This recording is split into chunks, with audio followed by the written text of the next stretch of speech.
Maka mari kita buka pelan-pelan. Di antara dua hal ini, ayo kita kembalikan. Bismillah. Kenapa mesti dimulai menjadi hamba dulu? Bukan manusia biasa. Karena nanti ketika seseorang menghafal Quran, ada satu persoalan yang sangat klasik. Persoalannya adalah, menghafal Qurannya bisa mudah. Tapi apakah Quran yang dihafalkan itu manfaat atau tidak dalam hidupnya? Quran surah 35 ayat 32. Paling kiri sebelah atas. Thumma awrathna al-kitaba alladhina astafayna min ibadina. Kami akan wariskan Al-Quran. Kami pilih dari kalangan hamba-hamba kami. Tapi persoalannya, nanti penghafal Quran dibagi 3 bagian. Awas hati-hati ya. Anda salah mulai menghafal, maka Anda akan mendapatkan sesuatu dalam diri Anda, tapi sesuatu itu yang disebut nanti dengan Al-Quran tidak memberi manfaat pada diri Anda. Baik, ayo kita lihat. 1. Wa minhum zalimun li nafsi. Faminhum zalimun li nafsi. Golongan pertama, ada penghafal Quran tapi zalim. Zalim. Zalim. Zalim itu menempatkan sesuatu bukan pada tempatnya. Saya ulang, menempatkan sesuatu bukan pada tempatnya. Orang yang disebut dengan zalim, perbuatannya zulmun. Misal, saya sering ilustrasikan ini. Ini apa? Gelas. Apa fungsinya? Bukan, menampung air. Ya, menampung air untuk minum. Baik. Kalau gayung apa fungsinya? Untuk mandi. Gayung untuk mandi, gelas untuk minum. Ada orang menggunakan fungsi tidak semestinya. Dia gunakan gayung untuk minum, dia gunakan gelas untuk mandi. Ini pertama. Itu zalim namanya, menempatkan sesuatu bukan pada tempatnya. Ini apa? Spidol. Apa fungsinya? Menulis. Ada orang menggunakan spidol untuk melontar orang lain. Misal ada orang ngantuk, saya lempar. Maka saya orang zalim pada saat itu. Paham ya? Baik. Apa fungsi lisan? Bukan. Bukan bicara. Bicara yang baik-baik. Jelas ya? Itu fungsi lisan. Makanya Nabi katakan, man kana yu'minu billahi wal yaumil akhir falyakul khairan aw liyasmut. Siapa yang merasa beriman pada Allah dan hari akhir, bicara yang baik-baik. Kalau nggak bisa, diam. Di lisan kita ini cuma punya 2 pilihan. Kalau nggak bisa bicara yang baik, diam. Makanya ada larangan di Quran untuk berkata yang baik, berkata yang kotor, dilarang. Silakan cek Quran surah 49 misalnya. Dari ayat 11 sampai dengan ayat 12-nya. Ya ayyuhalladzina amanu la yasraq qaumin qaum. Hai orang-orang beriman, jangan saling mencela. Celakan tidak baik. Karena lisan kita diciptakan untuk yang baik, maka dilarang mencela. Dilarang gibah, la yaghtab ba'dukum ba'dha. Dilarang dusta, wailul lil mukadzibin, celaka orang dusta. Lisan kita itu baik. Makanya ketika antum gunakan lisan pada yang tidak baik, antum zalim. Mata apa fungsinya? Melihat yang baik-baik. Qul lil mu'minina yaghuddu min absarihim. Katakan pada pria beriman, lihat yang baik-baik, yang tidak baik palingkan. Makanya ketika mata Anda melihat yang tidak baik, Anda zalim. 2. Wa minhum muqtasid. Ini Quran paket hemat. Ahli Quran paket hemat. Pulsanya terbatas. Paket hemat muqtasid, paham? Jadi yang ini belum bisa berbagi. Berbuat zalim tidak. Ini juga nolong orang tidak. Berbuat dosa tidak. Tapi bantu orang juga belum. Berbuat maksiat tidak, tapi meningkatkan taat juga belum. Siapa orang ini? Paket hemat. Dia menghafal untuk pribadinya aja.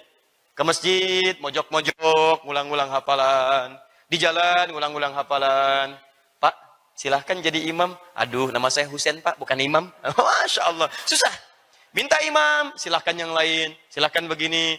Pak, silahkan ngajar. Aduh, saya masih belum bisa Pak. Saya masih mengajar diri saya sendiri. Ini masih paket hemat, muqtasid. Untuk pribadinya. Lebih baik daripada yang ini. Yang kita inginkan, itu golongan ketiga. Saya ulang. Yang kita inginkan golongan ketiga. Ini yang Al-Quran inginkan. Masya Allah. Baik. Saya ingin kita sepakat dulu. Jadi golongan keberapa? Ya. Golongan keberapa? Yang ikhwan. Antum mau yang keberapa? Mau yang keberapa? Golongan berapa? Baik, alhamdulillah. Bismillah, lihat baik-baik. Wa minhum sabiqum bil khairati biiznillah. Golongan ketiga, ahli Quran terbaik dengan izin Allah Subhanahu wa taala. Dan hebatnya, Qurannya bukan sekedar hadir dalam jiwanya, tapi sabiqum bil khairat. Sabiq itu mengejar sesuatu dengan cepat. Makanya ada sibak, balapan. Dalam bahasa Arab itu disebut dengan sibak, balapan. Ya, Rossi membalap misalnya kan dengan motor 46-nya. Tiba-tiba di tikungan dipepet oleh misalnya Marquez. Ya, kena. Dia balapan dengan bayangannya sendiri. Jadi dulu Marquez itu waktu kecilnya, itu favoritnya Rossi itu. Rossi. Jadi pelajari sampai dewasanya, kemampuannya setara bahkan melebihi idolanya. Ya, jadi sekarang Rossi seakan-akan balapan dengan bayangannya. Itu Marquez di belakang. Lorenzo agak naik dikit lah ya. Tapi saya nggak pernah nonton. Saya cuma baca aja kisah sedikit. Sibak dalam bahasa Arab. Ya. Bismillah. Misal, itu sibak. Nah, orang yang berlomba dalam kebaikan, istabiq. Kalau jama' fastabaku. Kalau jama' disebut perintah, istabiqu. Kebaikannya disebut khair. Jama'nya disebut dengan khairat. Quran surah kedua Al-Baqarah ayat 148. Paling kanan sebelah atas. Walikulli wijhatin huwa muwalliha fastabiqul khairat. Setiap orang punya kecenderungan beramal beda-beda. Ada yang ahli tahajud belum jadi ahli puasa. Ada yang senang puasa sunnah belum bisa konsisten tahajud. Ada yang belum konsisten puasa tahajud dia senang berinfak. Tapi poinnya adalah kata Quran silahkan lomba-lomba dalam kebaikan. Yang ini menyusul yang lain. Yang ini balap yang lain. Balap. Dia berusaha. Kalau ada orang ke masjid misalnya saat azan, Anda besoknya sebelum azan ke masjid. Dia sebelum azan ke masjid, Anda sebelum waktu sholat ke masjid. Ayo lomba. Lomba namanya fastabiqul khairat. Nah, lihat baik-baik. Kalau Anda sudah jadi ahli Quran, Anda tidak akan pernah berkeinginan didahului oleh orang-orang lain dalam kebaikan. Kata Quran, golongan ketiga ini bukan hanya hafal Quran, tapi sabiqum bil khairati biiznillah. Dia akan kejar setiap kebaikan karena Allah Subhanahu wa taala. Jadi begitu adzan berkumandang, orang ke masjid, dia sebelum adzan sudah ada di masjid. Begitu orang tahajud misalnya jam 3, dia setengah 3 sudah siap-siap untuk tahajud. Begitu ada orang mengulang Quran sehari cuma 5 juz, dia 15 juz dia kejar untuk diulang. Terus sabiqum bil khairat biidznillah. Ini yang kita harapkan. Golongan ketiga. Yang terbaik. Nah, sekarang setelah kita ketahui ada 3 golongan ini, kita tidak ingin bagian 1 dan 2, kita ingin yang ketiga, posisi kita sudah diketahui antara 1 dan 2, bagaimana cara kita mengejar sampai dapat yang ketiga ini. Ini inti poinnya, dari sini kita akan mulai secara serius, karena waktu kita sangat terbatas. Ya, tolong fokus baik-baik teman-teman sekalian, karena kita punya 1 bagian lagi yang belum juga kita bahas insya Allah. Sampai jam berapa malam ini? Baik, insya Allah. Saya 9 selesai, antum mau sampai jam 11 boleh. Ya, sampai besok juga di sini, insya Allah. Baik, saya dengar ada yang mau nginap bahkan di sini ya, datang dari awal. Betul ada yang mau nginap. Nanti yang dari daerah coba didata ya, pelan-pelan supaya nanti kita bisa berikan kebutuhannya lebih baik insya Allah. Baik. 1. Pertama, kita hapus dulu. Ya, baik. Pelan-pelan sebentar. Karena tidak mudah menemukan hamba yang mau menghapus. Bismillah. Ya. Baik. Sudah? Tahan baik-baik. 1. Kita akan mulai teman-teman sekalian. Pindah ke sini. Quran. Surah ke sini dulu. Ya. 54. Ayat 17. Ayat 22. Ayat 32. Ayat 40.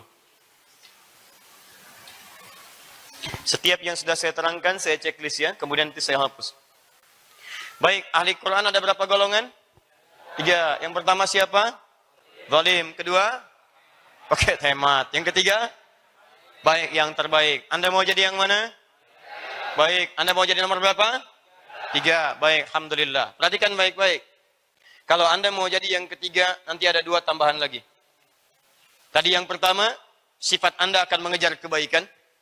Makanya Anda yang akan jadi orang terbaik dalam mengejar amal saleh. Nanti lain waktu, kalau lebih dalam di hari Quran, saya kisahkan bagaimana ahli Quran di masa Nabi. Oke? Selanjutnya, paket tambahannya ada 2 lagi. 2 lagi, ya. Itu ada di Quran, surah ke-17, ayat 82. Ini tidak saya kotaki dulu, untuk memberikan tambahan. وَنُنَزِّلُ مِنَ الْقُرْآنِ مَا هُوَ شِفَاءٌ.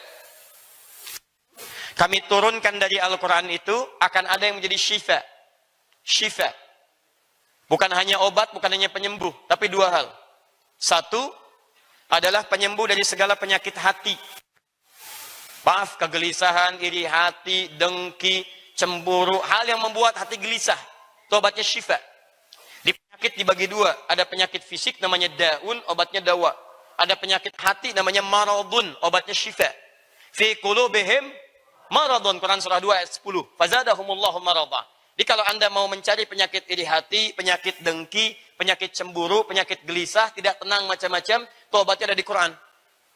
Walaupun dengan membaca akan ada ketenangan. Ibu kalau sedang gelisah Bu ya, saya sarankan daripada banyak hal yang tidak tepat dikerjakan, ambil air wudhu, menghadap ke kiblat, buka mushaf, baca Quran.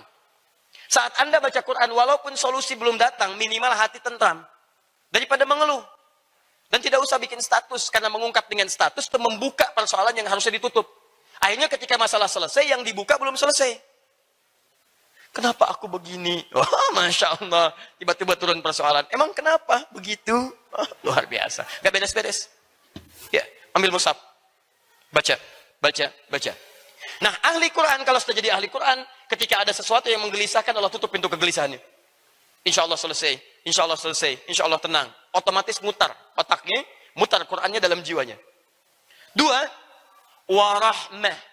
Rahmatun, rahmat. Quran turun sebagai rahmat. Tadi diantara makna rahmat adalah ada solusi dalam berbagai masalah hidup. Quran surah kedua ayat 155. Paling kiri sebelah atas. Setiap kita punya masalah kita harus sabar.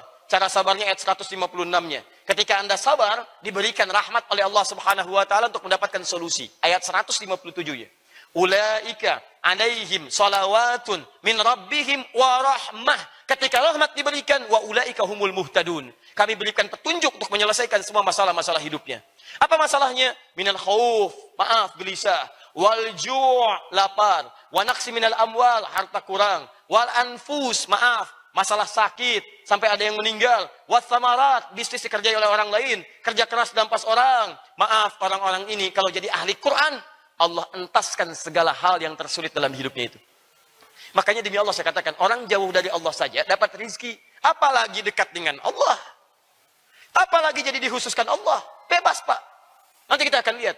Sekarang kalau Anda tanyakan kenapa ahli Quran dia tidak mendapatkan yang dijanjikan, boleh jadi cara menghafalnya salah yang pernah dia kerjakan. Ini. Sedangkan orang zalim, wala yazidu zalimina illa khasara. Orang zalim gak dapat apa-apa kecuali rugi saja.